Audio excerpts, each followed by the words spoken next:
Welcome back to Nerds R Us, where anyone can be a kid. I'm Tyler, and I'm joined by my co-host, Ike Siemens. Oh, shit, fuck, what up? Oh, what's up? And we are talking about probably one of the coolest animes I've seen in a while, but definitely, like, the ugliest anime I've seen in a while. Hashtag most original. It's very original, yeah. I'm talking Mob Psycho. Season 2's hitting the TV, coming up now. I think they're like 4 episodes into season 2 now. I just finished season 1 today. You finished it a while ago. What are your thoughts?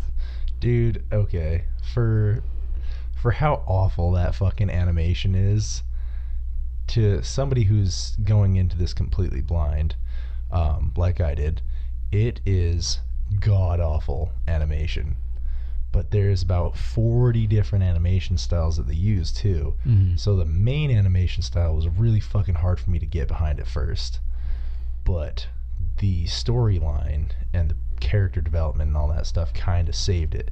It's kind of like One Punch Man, where you have shitty animation and then really good animation, and you just kind of bounce back and forth. But whereas One Punch Man, you have two primary, animation styles.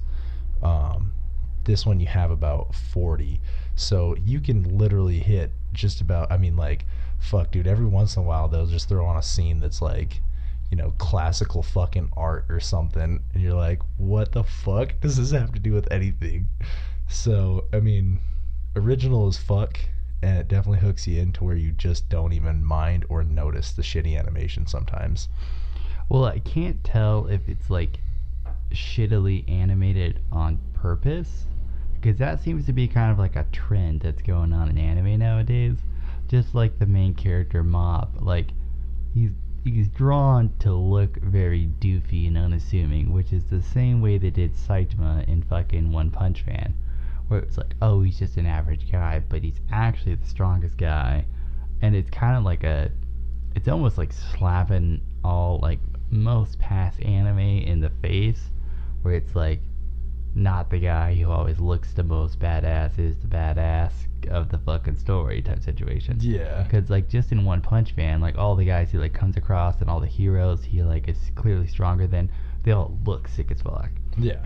It's the same thing with Mob Psycho, where like all the guys, they're like, oh, this guy uses a sword and he's all fucking cool as shit and he uses a sword with his mind, or this guy has sick ass shoulder pads or something like that. And then it's like, well, that doesn't matter, because on the inside is what matters, which I think is the point of like Mob Psycho, which I really like. Yeah. Well, that's the thing is like, so with One Punch Man, I know that there was 2 different animation styles intentionally, because when it was originally wrote out, there's 2 main authors, and so with that, I remember reading up on it and being like, oh, okay, so they would both draw their correlating scenes and mash them together, and that's kind of how that worked out on the original situation. And then they kind of translated that over into the manga and then into the TV series and stuff. With Mob, I'm not so fucking sure, and like you were saying, that's becoming a more common theme in anime and manga and all that stuff, and I feel like it's kind of a 50-50 split. I feel like it's partially due to saving money to be able to pump out more anime and faster, and I also feel like it's a partial situation to make it really goofy and encourageable, because dude, today's society, it's the time of the meme, man. Everything's a fucking meme, everything's a joke, everything's funny. There is nothing off the table with humor, and they are just catching up to my dark sense of fucking humor now, to where it's acceptable to post some pretty fucked up shit online. Like, if you see my Facebook page, it's pretty fucking, it's pretty extreme. But then there's www.facebook.com/go-fuck-yourself. Yeah, exactly, dude. There's some shit that even I don't share, though. I'll post most stuff, but fuck, I think probably one of the ones that I actually, like, for the first time ever, that I actually kind of felt bad for was I posted this shit about like it was a cerebral palsy meme. I posted autism memes and got likes from friends with kids with autism and shit, and like some pretty fucked up shit before, but there was a cerebral palsy one that I posted, and one of my friends that I did not know had a daughter with like extreme, cerebral palsy and like a couple other issues antagonizing that even more. Was like, except for my daughter, and I was like, oof. He's definitely one of my good friends that I know has a good sense of humor, though, thank God. But like, I didn't know that like much about his life, so I was like, oof, my bad, dude. He's always been an internet friend, so I was like, usually likes my shit, but damn, like, I was like, eee. But even him, like, in a situation that's familiar, he was still able to like take it in stride. Yeah, and you be know like, what I mean? Okay, you don't mean any harm. Yeah, so I mean, I feel like that's kind of partially what they're getting at too, is, playing off the way that the sense of humor is being more free spoken anymore, you know what I mean? So I feel like that's something it's a 50-50 split where they're playing off that, but they're also, using it to take advantage of saving time and money, being able to do more with less. So interesting. So who's the character that's, besides the main character Mob, who's clearly like the strongest character in the show, who's the character that stands out for you? Because for me, it's his master, Reagan. Yeah. I don't, well, like, here's the thing about that show. It seems like the show, like, even though it's fucking goofy as shit, it seems to really like harp on like people's like insecurities and mental issues, like, with Mob, where he's like, oh, like, I have these special powers, and it like flashed back at him as a kid showing off those powers. So people are like, ooh, ah. And then like a week later they're like, yeah, but can you do anything else? And then he's like, oh, this doesn't make me a complete person. I need to complete myself as a person. Or with his little brother, who is like, from the outside, like, oh, he's an honor student and he's great at sports and all the girls like him. But he is super envious of Mob, who's super envious of him. Yeah. Or like the incident, the situation with the Division 7 of the Claw, which is like the main bad guys of the series, where, they are like, we're better than all these people because we have these like mental abilities.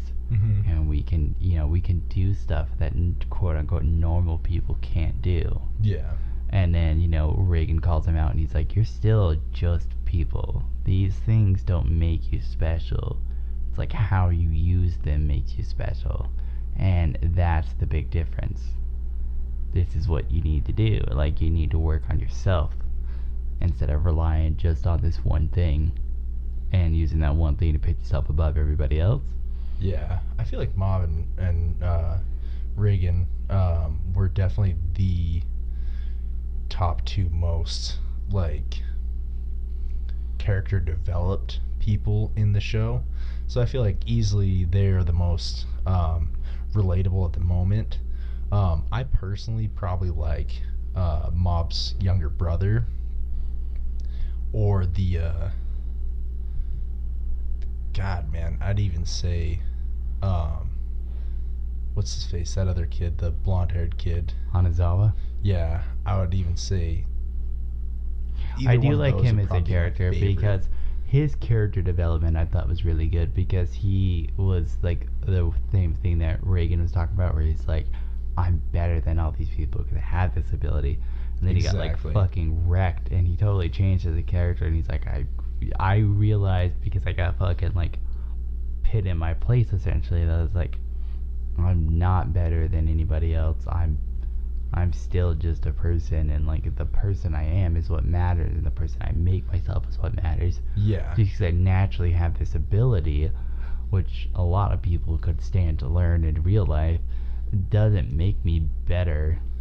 Yeah. Like what I do with this ability that makes me better. And that's the thing, he kind of came to that naturally even before Reagan kind of put that fucking kibosh on the, you know. No, he came that Unit when Mob. He 7, can't do that when Mob beat his ass. Exactly. He kind of already reevaluated himself and figured that out on his own, and then it further established it when his master was like, oh, you know, don't think yourself special just because you were given abilities. Those abilities were given to you. That's cool, but you're still just fucking people. What you do with those abilities is what makes you special or not special. And I was like, hell yeah. That's probably why I like him or his little brother, because they had to learn through the school of hard knocks, and that's more relatable for me personally, because I'm a fucking thick-headed motherfucker. I am just as stubborn as a fucking donkey. Thank you, my entire family, for, you know, ingraining that bullshit into me, or genetics, or whatever the fuck it was. Being as I wasn't very close to my family, so I'm gonna blame genetics. Yeah. Right. What about? I also like the guys from the Body Improvement Club. Oh god, dude.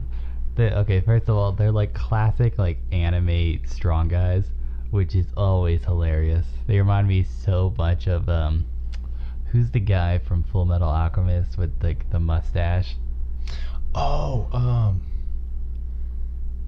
oh my fucking god, I should know this. He was like my favorite character for the longest fucking time, and he had some name like fucking like Strong Man or something like that. I can't remember what his name was, but he there was like yeah, just flexing on everybody.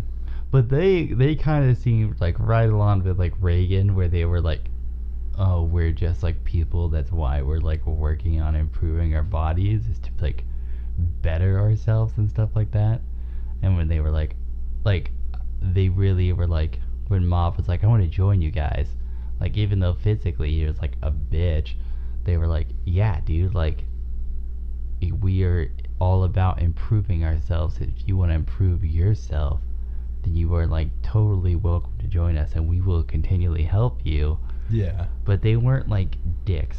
Yeah. That's the thing. Like when they went to save Mob from like the other school bullies or whatever, they were like, we don't want to fight all you guys. We're just here for him. We got him. We're not gonna fight you. We're leaving. Yeah. Type situation. They were like, this isn't, it's fucking leg day, we gotta go lift. Yeah. You know, which I thought was hilarious. But it was like, oh, okay, like they don't think they're better than all these people. They're just like trying to better themselves. Yeah, and they'll support and uplift anybody who's trying to better themselves. Yeah, they're as probably well. like the only part of the student body who's not a fucking psycho. So yeah. Major Armstrong, so it was. Major Armstrong. Yeah, I knew it was something weird like that. It had a strong type name to it, and I was like, I couldn't fucking remember for the life of me. Too late, I guess. Fuck. But yeah, no, those guys were fucking hilarious. Probably one of my favorite parts of the show for sure. Just because, dude, yeah, like you were saying, they weren't any kind of like haughty with it. They just took it in stride. They did them, and you know, they solved what needed to be solved, but they were still humble. And I was like, that's fucking dope, dude. It's fucking dope. Because that's kind of my ultimate goal. Because, you know, having issues with anger and all that stuff, you know, all growing up, and just having a, you know, rough situation that I was given, and then, you know, becoming, you know, a part of that problem, and having to pull myself back out of it as I've grown into adulthood and realized that was a problem. You know, that's kind of one of my ultimate goals, is to be fucking monstrous in size, and then just be a total fucking teddy bear all the time. I feel like that's a reasonable, you know, life goal. Yeah, it'll be interesting to see how the show progresses. Dude, yeah, like I got done with season 1, and God, I got done with that probably I would say over a year ago, I want to say. Maybe a little less. I don't even fucking remember when that came out, honestly, but I thought I was not expecting a second season so soon, to be honest with you. I figured if anything, it'd probably be more like a One Punch Man, Rick and Morty or One Punch Man type situation, where it took fucking forever. And I was like, or fucking Seven Deadly Sins season 2. Fuck you guys. Yeah, totally It's worth just- the wait though. Oh yeah, fantastic, fucking fantastic. But Yeah, I mean, it'll be interesting to see, because they introduced it like another, you know, that like kid who's like the kid of like the main boss of Claw, at the end of like season 1, and like, oh, this kid's strong, like this Super fucking strong. super badass motherfucker, could fuck Yeah. some motherfuckers up if he really wanted to, type situation.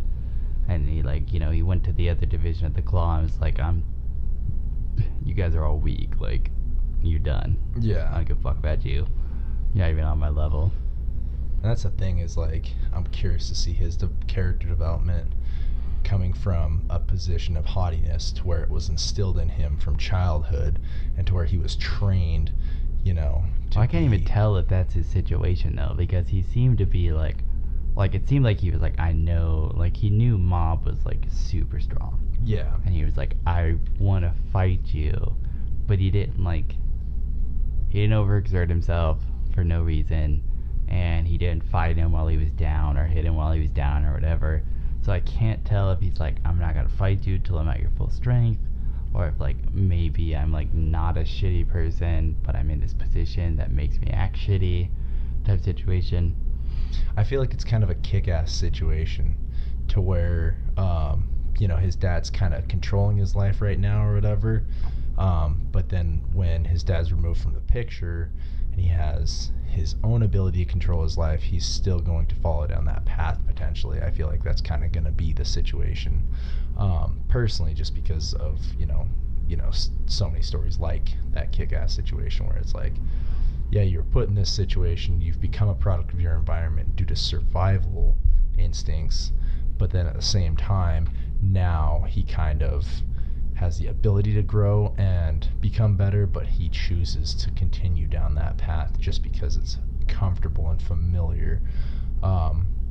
So I can see that being a good, you know, season 2 protagonist situation, especially whereas Mob, you know, his powers have been nurtured and pushed, whereas Mob's have been, you know, diminished and put down and squashed. So Mob has his like breakout points where he just like can't control it, because it's never been nurtured. So I'm kind of curious if he's going to try to just continually poke and prod Mob until And he's bring him to- using it consistently enough to where he's on the same level of strength and control and functionality. But then, you know, Mob, obviously his power will increase as he continues to do that. And then, you know, maybe get to that breaking point again towards the finale and have him be, you know, 50 times stronger. So his 100% potential or whatever is, you know, extreme.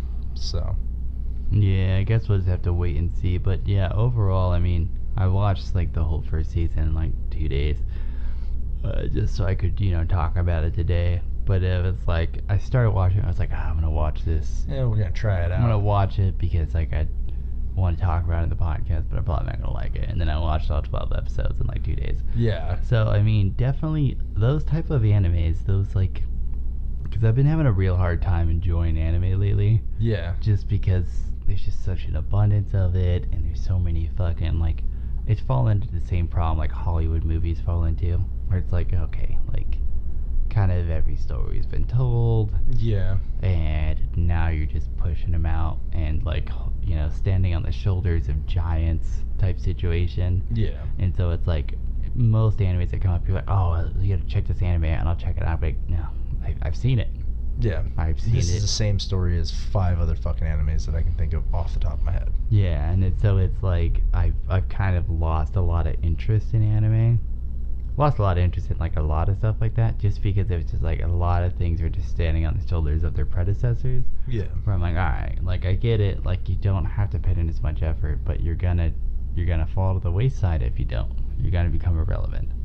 And so seeing this new type of anime coming out where it's like, oh, it's not about the flashy character anymore, or oh, it's not about the powers anymore, it's about like the character development, Mm-hmm. is a good like step in the right direction for anime. Mm-hmm. So you At know, the it's same giving me time, I hopes. mean, you can relate that even back though to like Dragon Ball Z and stuff, you know, where the character themselves, they weren't that strong seeming, but then, you know, as they progressed as a character, they became more powerful themselves, you know, Yeah. having more trust and belief in themselves. Yeah, I'm gonna go on record saying this, and this is kind of controversial, but Dragon Ball Z is not that good. Oh fuck no, dude. It's not, and a lot of people hold it up on this mantle, which I understand exactly why, because it was like the first anime like 99% of people were exposed to. It was definitely one of the first ones I was exposed to. Yeah. It's one of the longest running animes of all time, I'm sure. Due to filler. Yeah, I'm also sure. Yeah, right. And stuff. So I Bleach, understand too. why it's like held up on this like pedestal, but it's really not that good. Yeah, I mean that's the thing is like, I watched a fucking video on YouTube or whatever, and they were like, we can literally bang out all of Dragon Ball Z, the whole fucking saga of Dragon Ball Z, in about half an hour. Oh, Dragon Ball Z Abridged, is that what you're talking about? No, well, them too. I mean, that shit's like a hilarious version of it, but no, they actually were able to shorten down the main fucking storylines of Dragon Ball Z. So through the Buu and the Cell Saga and like all your main fucking story arcs, your Frieza, your Piccolo, all that shit, they were able to to circumference all of those years of anime into a short delivered package that was like 15 minutes or half an hour or something. It was ridiculous what it was. I can't even remember, but I remember it being super short, and I watched through the whole thing and I was like, god damn, they actually were able to do that. They hit all the major character build up points, they hit all the major fucking fight scenes, they hit all of the, pretty much all of the good shit, the story and the fucking, fun stuff in a very short, compact amount of time. And I mean, I tried legitimately after I watched that, I tried multiple times over the last couple of years to rewatch like Dragon Ball Z, that fucking godly era of anime in most people's opinion and shit. And fuck, man, I just could not fucking do it. I could not do it. Like, I literally caught myself start skipping 1, 2, 3, 4 episodes at a time just to get anywhere. And I was like, man, motherfuck, this is ridiculous. Goku charged up 6 episodes at a time, so it was like all the other shit in between was just kind of fucking tossing. And I mean, literally there was about 5 minutes of content in that fucking 6 episode situation till the main battle. So it's like, man, you could really fucking chop this down. But I mean, it was the same thing as like One Piece and shit for me too. Fuck, dude, Bleach. I never even finished Bleach. I never finished Bleach, and I never finished that. Well, I think One Piece still going, but I don't think I ever got past like more than like season 5. Dude, yeah, I was on like season 4 or something as a kid, and watching it as it was coming out. I was so stoked about it, dude. Tried to go back through and watch that shit now, and I was like, man, this fucking slow and draggy as fuck. Like, there's so much shit that I remember happening. But man, I remember it being so climactic and epic, and it burns me the fuck out now. I'm like, dude, Jesus, One Punch Man? Fuck, dude, every episode you have extreme amount of shit going on. It's not like a slow fucking process. It's attention grabbing right out of the gate, and it just hooks you and keeps you interested all the time. Baki the Grappler, fuck, dude, anything. Yeah. Any modern anime, it's just like action, action, action, action, cool shit, cool shit, cool shit. Which, I mean, I understand it's probably fucking hard to do, but at the same time, there's a lot of good animes that manage to do that. And I'm sure they'll be around for a while, too. Because, I mean, you got like, well, fuck, you gotta think through shows like South Park and stuff, The Simpsons. Dude, you go back through and watch those all the way, and there's stuff that, has, substance and plot line and character development and this, that, and the other thing. And then there's chunks of seasons that are like, meh. If this didn't exist, it wouldn't take it away. Yeah, exactly. And so it's like, but they, for the most part, managed to hold a ton of content that's really funny and relatable and interesting. Yeah. I guess we'll just have to see. Yeah. Hopefully anime's taking itself in the right direction. It feels like it, honestly. Yeah. Hopefully it's not turning into the meat grinder. God. I don't want to see just another brick in the wall situation. Yeah. All in all, we're just which is actually one of my least Another favorite Pink dick Floyd with no songs. balls. Yeah, see, I like the Bloodhound Gang version better. Yeah, that's freaking hilarious. Alright guys, well those are our thoughts on Mob Psycho, but if you want to hear our thoughts on anything else, definitely check us out at youtube.com/nerdsrs, and if you want to download and listen without keeping your YouTube app open, because I ain't paid for YouTube Premium, then feel free to go ahead and download our episodes off nerdsrs.com. That's NRDSRUS.com. And you can also feel free to support us at patreon.com/nerdsrs, and just for like $2 a month, we get better content, we get better mics, we get video camera, who knows, and then you get a freaking awesome shout out. So win-win situation. But in the meantime, stay nerdy, stay classy, and thanks so much for listening.